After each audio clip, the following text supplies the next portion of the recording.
November 15, 1944.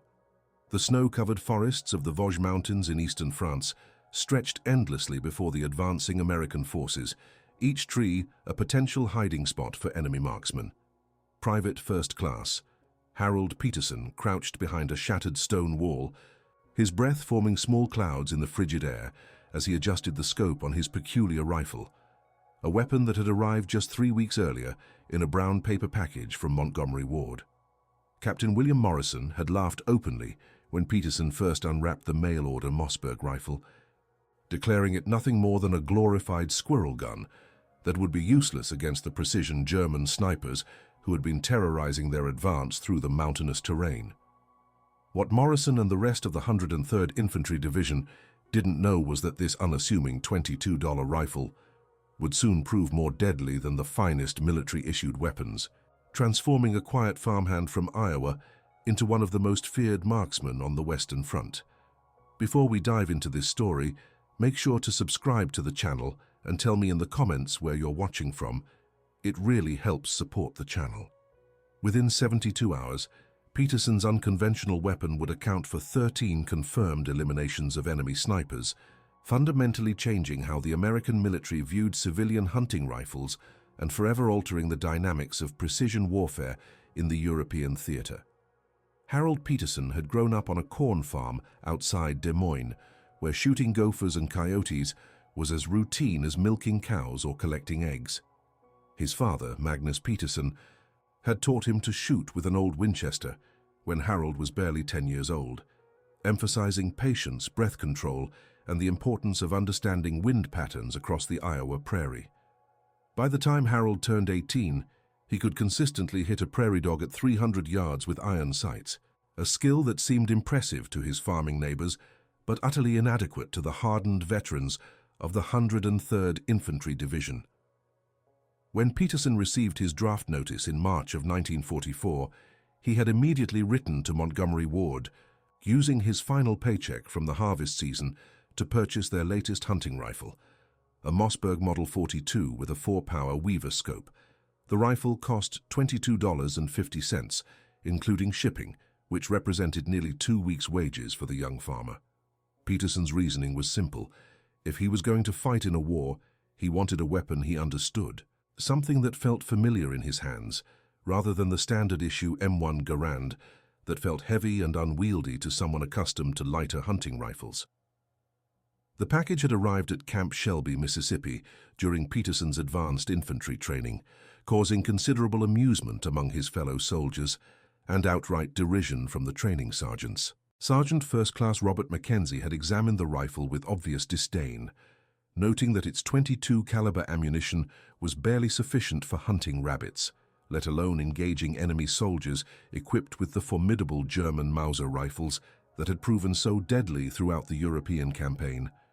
"Peterson, this thing is a toy," Mackenzie had declared, holding the rifle with 2 fingers as if it might contaminate him. "The Germans are using rifles that can punch through a tree trunk at 500 yards. Your little pea shooter might annoy them, but it sure as hell won't stop them." Captain Morrison, who oversaw Peterson's training company, was even more dismissive when he learned about the mail-order rifle during a routine equipment inspection. Morrison was a veteran of the North African campaign, having served with distinction in Tunisia and Sicily, where he had witnessed firsthand the devastating effectiveness of German marksmanship. The captain had lost 12 men to enemy snipers during the advance on Palermo, each one picked off by unseen shooters using military-grade weapons with telescopic sights and match-grade ammunition. "Son, I appreciate your enthusiasm, but war isn't about hunting squirrels," Morrison had said, his tone mixing exasperation with genuine concern. "The German snipers we're facing are professionals. They're using rifles that cost more than most soldiers make in a year, with ammunition manufactured to tolerances you can't even imagine. They've been trained in schools that turn marksmanship into a science. Your mail-order rifle won't even touch them." Despite the ridicule, Peterson was allowed to carry his Mossberg alongside his regulation M1 Garand, though he was strictly forbidden from using it in any official capacity. The compromise came after Peterson demonstrated his shooting ability during live fire exercises, consistently outperforming his fellow soldiers at ranges up to 400 yards. Even the skeptical instructors had to acknowledge that Peterson possessed natural shooting ability that far exceeded normal standards, though they remained convinced that his civilian rifle would prove inadequate under actual combat conditions. The 103rd Infantry Division landed at Marseille in October of 1944, part of the massive Allied buildup for the final push into Germany through the heavily fortified Vosges Mountains. Intelligence reports indicated that German forces had established elaborate defensive positions throughout the mountainous terrain, utilizing the natural advantages of elevation and forest cover to create killing fields where their experienced snipers could operate with deadly efficiency. The German defensive strategy in the Vosges relied heavily on small units of highly trained marksmen who could delay and demoralize advancing Allied forces while inflicting maximum casualties with minimal resources. These snipers were typically veterans of the Eastern Front, men who had survived years of warfare against Soviet forces and had developed their skills to lethal perfection. They used rifles like the Gewehr 43 and the legendary Mauser Karabiner 98 with ZF-42 telescopic sights, weapons that represented the pinnacle of German engineering and manufacturing precision. Each German sniper was typically issued with match-grade ammunition, manufactured to tolerances of less than 1/1000th of an inch, ensuring consistent performance at extreme ranges. Their training emphasized patience, camouflage, and the psychological warfare aspects of precision shooting. A single, well-placed shot could pin down an entire American platoon for hours, disrupting advance schedules and forcing commanders to call for artillery support that often proved ineffective against well-concealed individual targets. Lieutenant Colonel James Harrison, commanding the 2nd Battalion of the 103rd Infantry, had already lost 18 men to sniper fire during the first week of operations in the Vosges. The casualties were particularly demoralizing because they typically occurred during daylight hours, when the soldiers felt relatively safe, often striking down men who had survived months of combat, only to be eliminated by an unseen enemy hundreds of yards away. "These aren't random pot shots," Harrison explained during a briefing with his company commanders. "These are surgical strikes by professionals who know exactly what they're doing. They're targeting our sergeants and lieutenants first, trying to decapitate our leadership structure. Then they go after our radio operators and medics. It's psychological warfare designed to make our men afraid to move during daylight hours." The American response had been largely ineffective because their standard infantry weapons lacked the range and precision necessary to engage enemy snipers operating at distances of 400 to 600 yards. The M1 Garand, while an excellent battle rifle, was not designed for precision shooting at extreme ranges, and the division's few designated marksmen were equipped with the same basic weapons as the regular infantry. Captain Morrison's company had suffered particularly heavy losses, with 7 men eliminated by snipers in just 5 days of operations. The psychological impact was becoming as damaging as the physical casualties, with soldiers increasingly reluctant to expose themselves during daylight hours and advance operations slowing to a crawl as units waited for artillery support before moving through any area that offered concealment for enemy marksmen. It was during this period of tactical stalemate that Peterson first requested permission to use his civilian rifle in combat operations. Morrison's initial response was predictably negative, but the captain's attitude began to change after Peterson accurately identified sniper positions that had eluded the company's other observers. There, in that pine tree about 400 yards northeast, Peterson had whispered during one particularly tense patrol, pointing toward a barely visible shadow among the branches. I can see the glint of his scope lens when he adjusts his position. Morrison studied the indicated area through his binoculars for several minutes without detecting any sign of enemy presence. However, 20 minutes later, a single shot from that exact location eliminated Corporal Thomas Anderson, confirming Peterson's observation with tragic accuracy. The incident prompted Morrison to reconsider his assessment of Peterson's abilities, though he remained skeptical about the effectiveness of the mail-order rifle. The captain's concerns were based on sound tactical reasoning. Even if Peterson could identify enemy positions, his .22 caliber ammunition lacked the ballistic performance necessary to engage targets at the ranges where German snipers typically operated. Unknown to Morrison and his men, Peterson had been conducting his own informal analysis of the tactical situation, drawing on his extensive hunting experience to understand the behavior patterns and positioning preferences of the enemy marksmen. Peterson had observed that German snipers typically established their positions during pre-dawn hours, often remaining motionless for 8 to 10 hours while waiting for profitable targets. This patience, while tactically sound, created certain vulnerabilities that Peterson believed he could exploit. "They're hunting like we hunt deer back in Iowa," Peterson explained to his squad leader, Sergeant Tommy Williams. "They find a good spot with clear sightlines and wait for something to walk into range, but that also means they're committed to that position for most of the day. If you can figure out where they are, they can't move without exposing themselves." Williams, a veteran of the Italian campaign, was intrigued by Peterson's analysis, despite his skepticism about civilian hunting rifles. Williams had personally witnessed the devastating effectiveness of German snipers and was desperate for any tactical advantage that might protect his men during the upcoming assault on the mountain village of Saint-Dié. The breakthrough came on November 15th, when Peterson volunteered for a reconnaissance patrol that would advance through a valley known to contain at least 3 enemy sniper positions. The mission was considered extremely hazardous because previous patrols had suffered casualties every time they attempted to traverse the exposed terrain. But intelligence desperately needed information about German defensive positions before the main assault could proceed.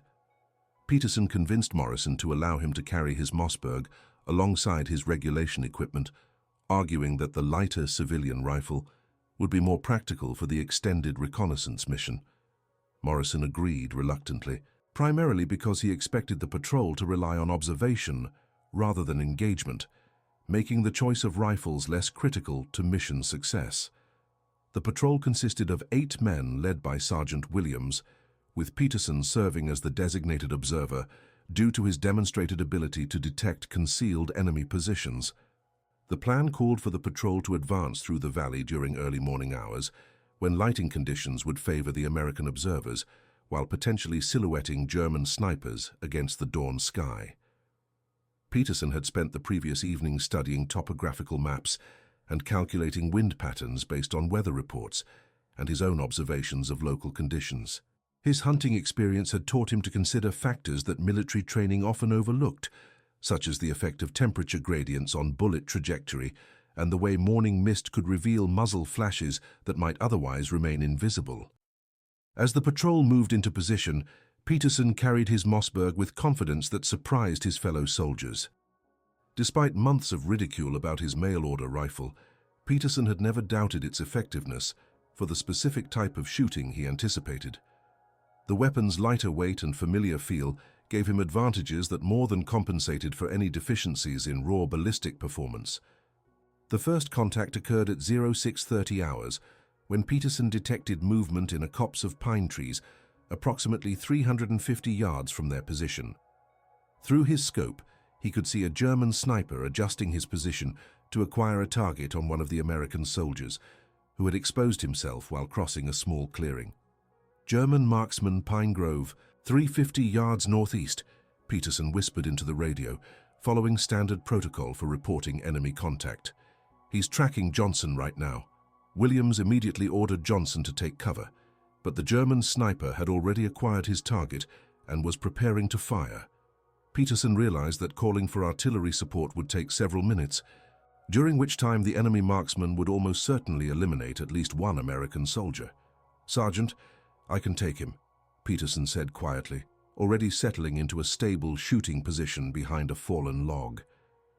Williams hesitated for a moment, remembering Captain Morrison's explicit orders about engaging enemy snipers with inadequate weapons. However, the immediate threat to Johnson's life overrode tactical considerations, and Williams gave Peterson permission to engage the target.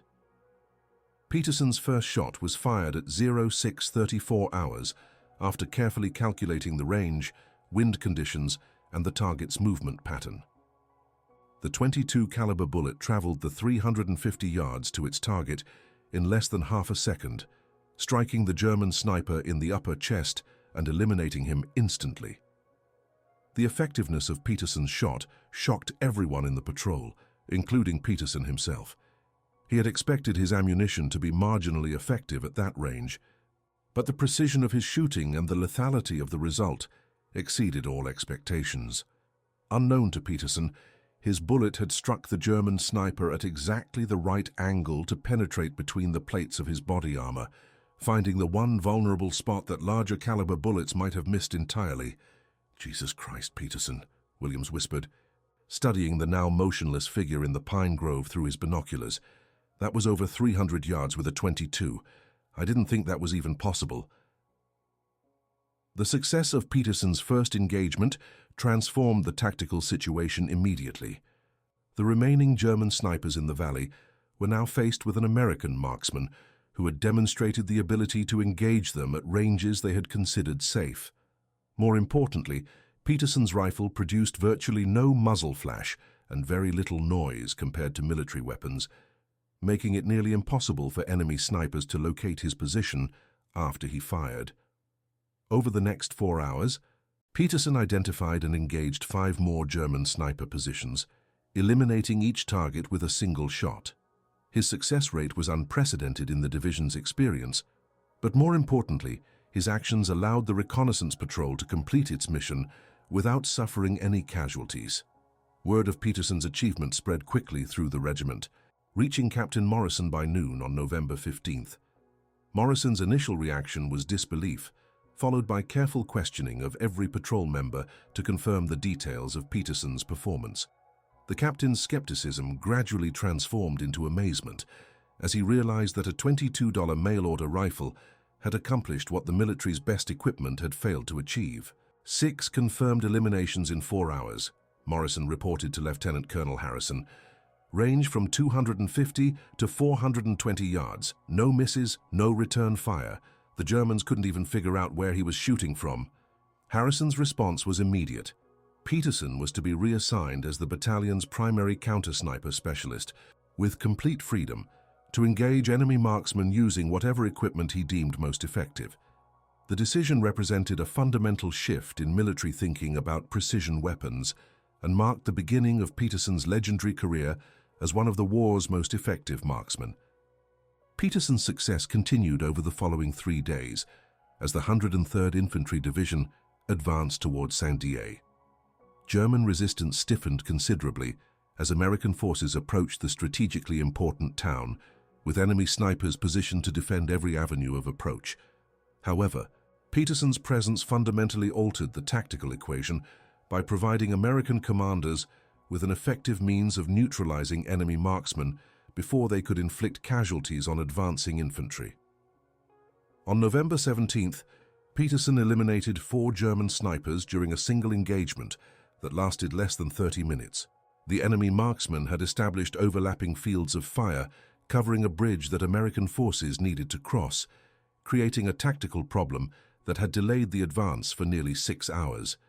Peterson solved the problem by systematically identifying and engaging each sniper position, allowing the infantry to advance without casualties. His technique had evolved considerably since his first engagement, incorporating lessons learned from each successive encounter with German marksmen.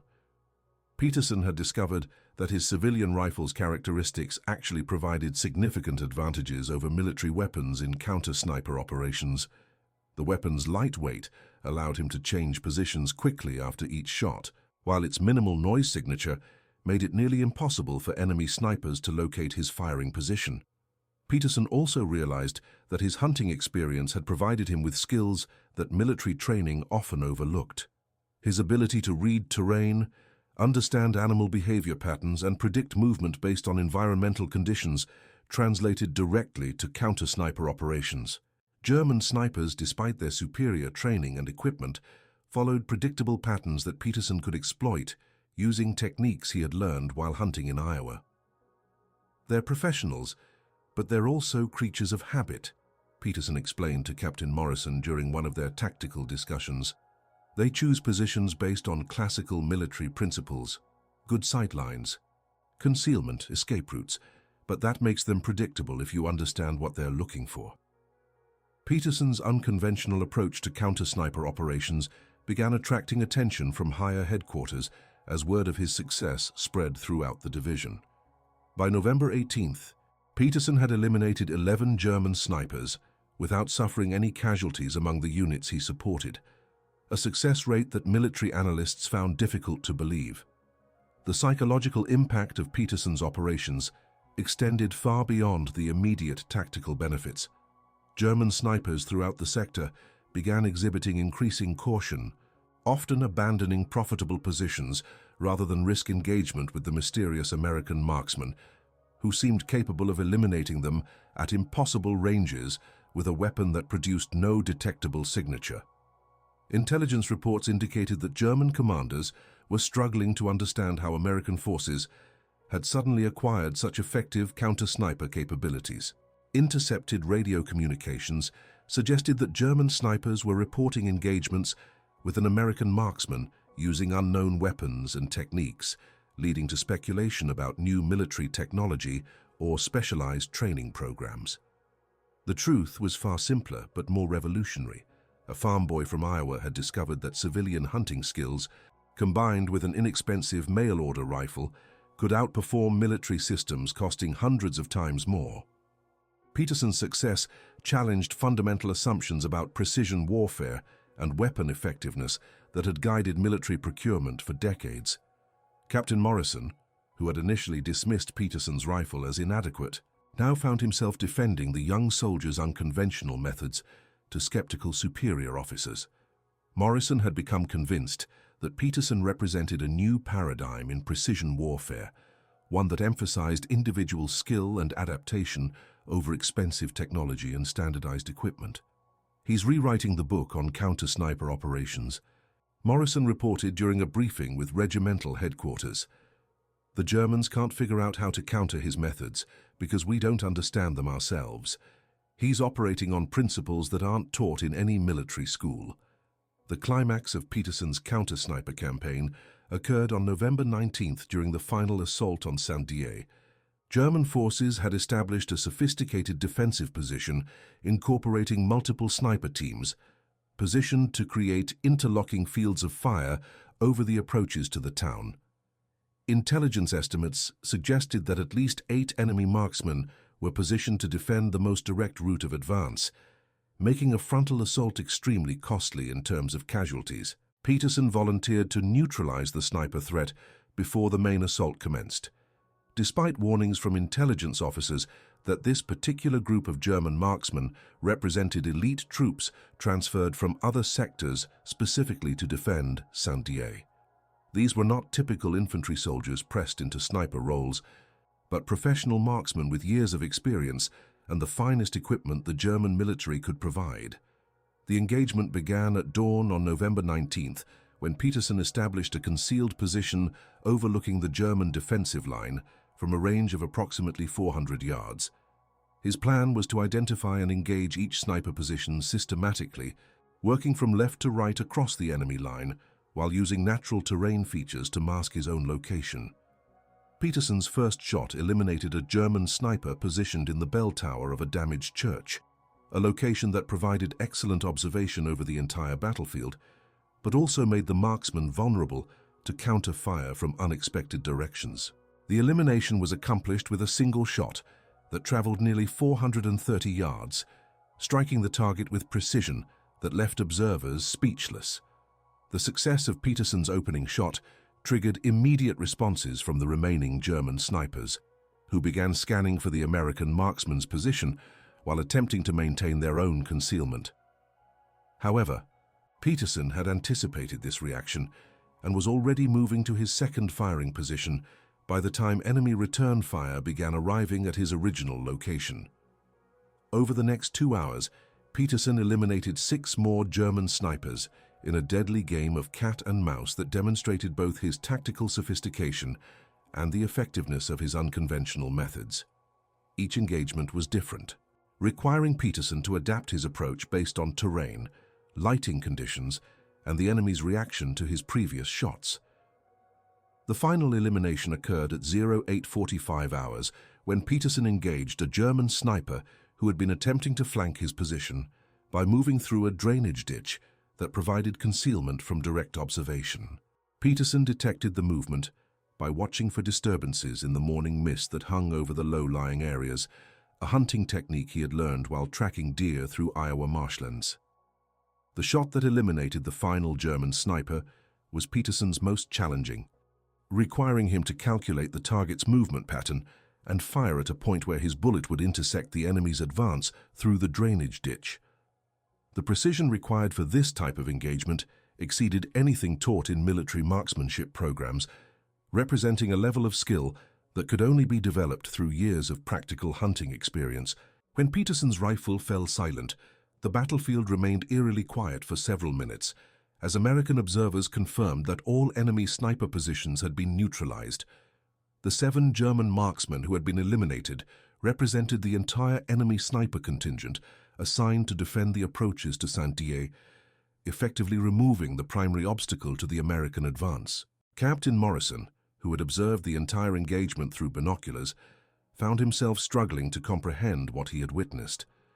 Peterson had systematically dismantled a sophisticated enemy defensive position using a $22 mail-order rifle, achieving results that military planners had considered impossible with available equipment. 13 confirmed eliminations in 4 days, Morrison reported to headquarters following the successful assault on Saint-Dié. 0 misses, 0 casualties among supported units. I wouldn't believe it myself if I hadn't seen it happen. The success at Saint-Dié marked the end of Peterson's counter-sniper campaign in the Vosges Mountains, but the impact of his achievements continued to reverberate throughout the military hierarchy. Peterson's methods were studied by military analysts who struggled to understand how civilian hunting techniques could prove superior to professional military training in precision warfare applications. More importantly, Peterson's success challenged fundamental assumptions about weapon effectiveness and military procurement that had guided American forces throughout the war. The revelation that an inexpensive civilian rifle could outperform expensive military systems sparked intense debates about the relationship between technology and individual skill in combat operations. Peterson himself remained modest about his achievements, consistently crediting his success to the hunting skills his father had taught him on the Iowa farm. However, military analysts recognized that Peterson had discovered principles of precision warfare that would influence tactical doctrine for decades to come. The psychological impact of Peterson's counter-sniper operations extended far beyond the immediate tactical benefits achieved in the Vosges Mountains. German forces throughout the Western Front began reporting encounters with American marksmen using unprecedented techniques and achieving impossible results with unidentified weapons. These reports contributed to a growing sense among German commanders that American capabilities had evolved beyond their ability to counter effectively. Intelligence documents captured after the war revealed that German High Command had invested considerable resources in attempting to understand and counter Peterson's methods. Several elite sniper units were reassigned specifically to eliminate the mysterious American marksman. But these efforts proved unsuccessful because Peterson's techniques were based on principles that German military doctrine did not recognize as tactically relevant. Captain Morrison's attitude toward Peterson underwent a complete transformation during the 4 days of operations in the Vosges Mountains. The captain who had initially dismissed Peterson's mail-order rifle as inadequate became one of the young soldiers' strongest advocates, arguing that Peterson's success represented a revolution in precision warfare that demanded serious study and implementation. "We've been thinking about marksmanship all wrong," Morrison explained during post-operation interviews with military historians. "We've been focusing on equipment and standardized training when we should have been developing individual skills and adaptive techniques. Peterson proved that understanding your environment is more important than having the most expensive rifle." Peterson's civilian rifle, which had been the object of ridicule for months, became a symbol of American ingenuity and adaptability. Military procurement officers began studying civilian hunting equipment to identify technologies and techniques that might enhance military capabilities, marking a fundamental shift in how the military viewed the relationship between civilian and military expertise. The transformation was not limited to equipment considerations. Peterson's success demonstrated that civilian skills and knowledge could provide significant military advantages when properly applied, leading to increased integration of civilian specialists into military operations and greater emphasis on recruiting soldiers with relevant civilian experience. Following the successful operations in the Vosges Mountains, Peterson was promoted to sergeant and assigned to train other soldiers in counter-sniper techniques. His training programs emphasized observation skills, environmental awareness, and adaptive thinking rather than standardized procedures, reflecting the unconventional approach that had made him so effective against German marksmen. Peterson's students included both experienced soldiers and recruits, all of whom struggled initially to understand techniques that seemed to violate established military doctrine. However, those who successfully absorbed Peterson's methods achieved remarkable improvements in their effectiveness, validating his approach and contributing to the spread of his techniques throughout American forces. The success of Peterson's training programs attracted attention from Allied forces, who began sending observers to study American counter-sniper methods. British, Canadian, and French military analysts were particularly interested in understanding how Peterson had achieved such extraordinary results with equipment they considered inadequate for military applications. Peterson's influence extended beyond immediate tactical applications to affect American military doctrine regarding precision warfare. His success demonstrated that individual skill and environmental awareness could compensate for technological disadvantages, challenging procurement priorities that emphasized expensive equipment over personnel development. The revolution in thinking that Peterson initiated continued to influence American military operations for the remainder of the war in Europe. Counter-sniper techniques based on his methods were implemented throughout American forces, contributing to significant reductions in casualties from enemy marksmen and improvements in the effectiveness of reconnaissance operations. German forces never successfully developed effective countermeasures to Peterson's techniques because they were based on principles that German military doctrine did not recognize as militarily significant. The failure to understand and counter Peterson's methods contributed to the broader German inability to adapt to evolving American capabilities during the final months of the war in Europe. Peterson's legacy extended beyond his personal achievements to influence post-war military development. His success sparked research into civilian skills and techniques that might enhance military effectiveness, leading to recruitment programs that specifically targeted individuals with hunting, farming, and other civilian expertise relevant to military operations. The transformation of attitudes toward Peterson's mail-order rifle reflected broader changes in American military thinking about the relationship between technology and human capability. Military leaders began recognizing that sophisticated equipment could not substitute for individual skill, and that civilian expertise often provided insights that formal military training overlooked. Peterson survived the war and returned to Iowa, where he resumed farming operations and rarely spoke publicly about his military service. However, his influence on American military doctrine continued for decades, as his techniques were incorporated into training programs and tactical manuals used throughout the armed forces. Military historians would later identify Peterson's counter-sniper campaign in the Vosges Mountains as a turning point in precision warfare doctrine, marking the transition from equipment-focused approaches to human-centered methodologies that emphasized individual skill development and environmental adaptation. The 13 German snipers eliminated by Peterson during 4 days in November 1944 represented more than tactical victories. They symbolized the triumph of American ingenuity and adaptability over rigid adherence to conventional military thinking, demonstrating that innovation and individual excellence could overcome seemingly insurmountable technological and tactical disadvantages. Captain Morrison's evolution from skeptic to advocate illustrated the broader transformation in American military thinking that Peterson's success had catalyzed. The officer who had dismissed the mail-order rifle as inadequate became a vocal proponent of incorporating civilian expertise into military operations and developing training programs that emphasized individual skill over standardized procedures.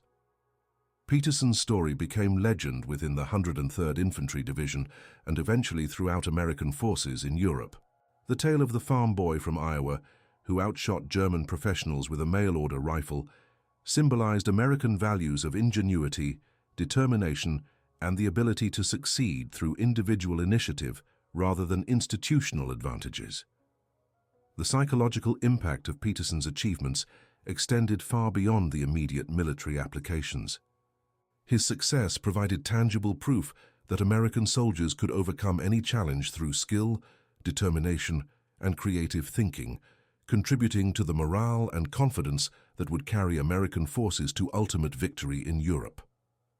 The mail-order rifle that Captain Morrison had dismissed as a glorified squirrel gun had proven more effective than the finest military weapons available, but only in the hands of a soldier who understood how to apply civilian skills to military challenges.